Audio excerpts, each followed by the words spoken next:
గత 3 రోజుల నుండి ఎడతెరిపి లేకుండా కురుస్తున్న భారీ వర్షాలకు వికారాబాద్ జిల్లా తాండూర్ నియోజకవర్గంలోని పెద్దేముల్, యాలాల, బషీరాబాద్, తాండూర్ మరియు మున్సిపల్ పరిధిలో ఉన్న చెరువులు, కుంటలు నీటితో నిండిపోయాయి.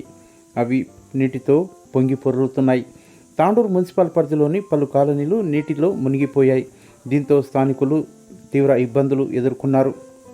ప్రధానంగా తాండూర్ పట్టణంలోని చిలుకవాగు ఆక్రమణలకు గురి కావడంతో వరద నీరు తాండూరు హైదరాబాద్ రోడ్డు మార్గంలోకి భారీగా వచ్చి చేరింది. దీంతో ప్రయాణికులు, స్థానికులు రోడ్డు దాటేందుకు నానా ఇబ్బందులు ఎదుర్కొన్నారు. సోమవారం MLA Manohar Reddy, municipal chairperson Swapna, కౌన్సిలర్లు నీరజాబాల్ రెడ్డి, విజయాదేవి, ప్రభాకర్ గౌడ్, వెంకట్రాములు మరియు వ్యవసాయ market committee chairman Balareddy, RDO Srinivasarao, municipal commissioner Vikramasimhareddy, MRO Kishan Nayak మరియు ఇరిగేషన్ అధికారులతో కలిసి స్వయంగా పరిశీలించారు. చిలకవాగు ఎంత మేరకు కబ్జాకు గురైందని, అసలు ఎన్ని ఎకరాల్లో చిలకవాగు ఉందంటూ ఇరిగేషన్ అధికారులను ఎమ్మెల్యే మనోహర్ రెడ్డి అడిగి తెలుసుకున్నారు. ఈ సందర్భంగా ఎమ్మెల్యే మనోహర్ రెడ్డి మాట్లాడుతూ, ప్రస్తుతం చిలకవాగులో భారీగా వర్షపు నీరు రోడ్డుపైకి రావడంతో తాత్కాలికంగా నీటిని రోడ్డుపై నుండి తొలగించడం జరిగిందని, త్వరలోనే శాశ్వత పరిష్కారం దిశగా పనులు చేపట్టి ప్రజలకు, ప్రయాణికులకు ఇబ్బంది లేకుండా చూస్తామని ఆయన తెలిపారు. అనంతరం ఆయన తాండూర్ పట్టణంలోని నీటి ముంపుకు గురైన ప్రాంతాలను పరిశీలించారు.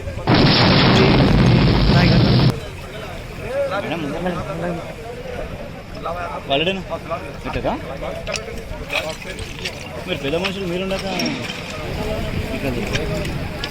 ఏం చేయలేము మరి అతను జరగమని మరి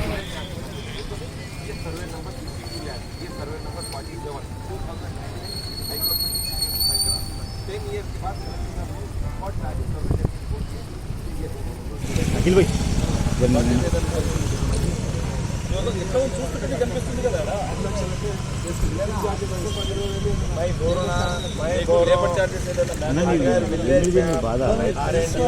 నీ బాధ ఏం చెప్పు నాకు. నేను సినిమా నీకు ఎవరిని అడుగుతావు ఉందా పడుకోరు ఇది నీవు కూడా ఉన్నాపా ఉండని బట్టి అకాల వర్షానికి తాండూర్ పట్టణంలో ఇక్కడ ఉన్నటువంటి డ్రైనేజ్ వ్యవస్థ కానివ్వండి, చిలకవాగు ఇబ్బంది ఉన్నందుకు అనుకోకుండా వరదలు వచ్చి కొన్ని కాలనీలకు ఇళ్లలో కూడా పోవడం జరిగింది. తాండూరు ప్రజలకు నిన్న దాదాపు ఒక 15-16 గంటలు ఇబ్బందికరంగా ఉన్నది.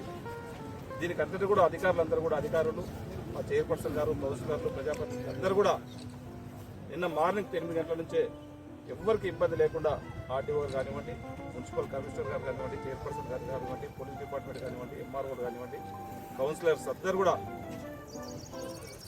క్షేత్రస్థాయిలో ఉండి ఏ ఒక్కరికి ఇబ్బంది రాకుండా సాధ్యమైనంత వరకు వాటర్ పోవడానికి ఎక్కడక్కడ చేసి పెట్టి ఆ వాటర్ అయితే ఎక్కడైతే స్టోరేజ్ అవుతుందో దాన్ని తాత్కాలికంగా బయటికి పంపించే ప్రయత్నం చేసిండ్రు. దీన్ని తాండూరు ప్రజలు కూడా మీరు అర్థం చేసుకోవాలా.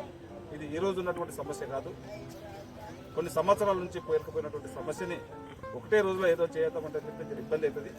ఇక్కడ ఉన్నటువంటి సమస్యలన్నింటినీ కూడా దగ్గరుండి అవగాహన చూసినాం, కళ్ళతో కూడా చూస్తూ ఉన్నాం. అతి త్వరలో చిలకవాగును కూడా 16 కోట్లతోని ఫస్ట్ చిలకవాగునే ప్రారంభించబోతా ఉన్నాం. టెండర్ ప్రాసెస్ పరిధిలో ఉంది. టెండర్స్ కూడా ఇమ్మీడియట్ అయిపోయి వర్క్ తొందరగానే 10 రోజుల్లో 15 రోజుల్లోనే టెండర్స్ అయిపోయినప్పుడే దాన్ని కూడా ప్రారంభించడం జరుగుతూ ఉన్నది. దాంట్లో పాటు ఇంకా డ్రైనేజ్ వ్యవస్థ కూడా తాండూరు పట్టణంలో అస్తవ్యస్తంగా ఉన్నది. డ్రైనేజ్ వ్యవస్థను కూడా ఒక పర్మనెంట్ సొల్యూషన్ చేసుకోవడానికి గౌరవ ముఖ్యమంత్రి గారికి కూడా చెప్పడం జరిగింది. గౌరవ ముఖ్యమంత్రి గారి సహకారంతో డ్రైనేజ్ వ్యవస్థ కూడా మున్సిపల్కు పెద్ద ఎత్తున నిధులు తీసుకొచ్చి డ్రైనేజ్ వ్యవస్థ కానివ్వండి, ఇప్పుడే ఈ కాలనీలో సందర్శించినప్పుడు కూడా ఇక్కడ ఉన్నటువంటి రోడ్లను కూడా మాకు దగ్గరుండి ఇప్పుడే మా టీచర్స్, ఇక్కడ ఉన్నటువంటి ఉపాధ్యాయులు కూడా మా దృష్టికి తీసుకురావడం జరిగింది. మేము చూస్తూ ఉన్నాం కూడా ఇక్కడ వాస్తవంగా ఇప్పటికీ ఈ విధంగా ఉందంటే మనం కూడా అర్థం చేసుకోవడం తప్పకుండా ఇక్కడ ఉన్నటువంటి రోడ్లను కూడా అన్నింటినీ కూడా బాగా చేసే ప్రయత్నం ఖచ్చితంగా ఇమ్మీడియట్ గౌరవ ముఖ్యమంత్రి గారి సహకారంతో చేపడతాం.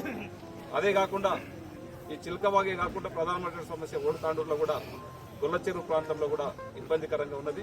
దానికి ఒక 5 కోట్లు మొన్న టెండర్ పెట్టించి కూడా ఉన్న శాంక్షన్ చేయించడం జరిగింది. గౌరవ ముఖ్యమంత్రి గారు, గౌరవ ఇరిగేషన్ మినిస్టర్ గారు శాంక్షన్ కూడా ఇవ్వడం జరిగింది. అది కూడా టెండర్ ప్రాసెస్ లో ఉన్నది. అక్కడ 5 కోట్లతో ఓల్డ్ ఉన్నటువంటి డ్రైనేజ్ వ్యవస్థను బయటకు పంపడం. చిలకవాగు దాదాపు ఇక్కడ 30 కోట్లు అయితే ఉన్నది. ఫస్ట్ ఫేజ్ లో టెండర్స్ ఒక 16 కోట్లు 15 కోట్లతో టెండర్స్ పెడతా ఉన్నాం. ఇంకా సెకండ్ ఫేజ్ లో ఇంకొక 15 కోట్లు పెట్టి కంప్లీట్ 5 కిలోమీటర్లు ఉన్నటువంటి ఈ చిలకవాగుని కంప్లీట్ ఇక్కడ వచ్చేటువంటి వాటర్ అంతా కూడా బయటకు పంపించే ప్రయత్నం ఖచ్చితంగా చేసి తాండూరు ప్రజలకు ఎక్కడ కూడా ఇబ్బంది లేకుండా చేస్తాం ఖచ్చితంగా. అదే కాకుండా పాత ఇండ్లు ఇక్కడ ఉన్నటువంటి తాండూరు ప్రజలకు నేను ఒకటే అర్థం చేస్తా ఉన్నాను. దయచేసి పాత ఇండ్లు ఎక్కడైతే ఉన్నాయో వాళ్ళు దయచేసి జాగ్రత్తగా ఉండవలసిందిగా కోరుతా ఉన్నాం. ఇప్పుడే మేము ఇక్కడ చూస్తుంటే ఓల్డ్ తాండూరులోనే ఒక ఇల్లు కూడా పడిపోయిందని చెప్పడం జరిగింది. ఈ తాండూరులోనే తాండూరు పట్టణంలోనే కాకుండా గ్రామీణ ప్రాంతంలో ఉన్నటువంటి వాళ్ళు కూడా పాత ఇండ్లు కొంచెం జాగ్రత్తగా మీరు ఉండాలని చెప్పి కూడా నేను కోరుకుంటూ, ముఖ్యంగా మీరు అవసరం ఉంటేనే ఈ 2 రోజులు, ఎందుకంటే ఈ రోజు తెలంగాణలో చూస్తూ ఉన్నాం, ఏ జిల్లాలో చూసినా భారీ వర్షాలు పడతా ఉన్నాయి. అత్యవసరం ఉంటేనే మీరు ఈ 2 రోజులు బయటికి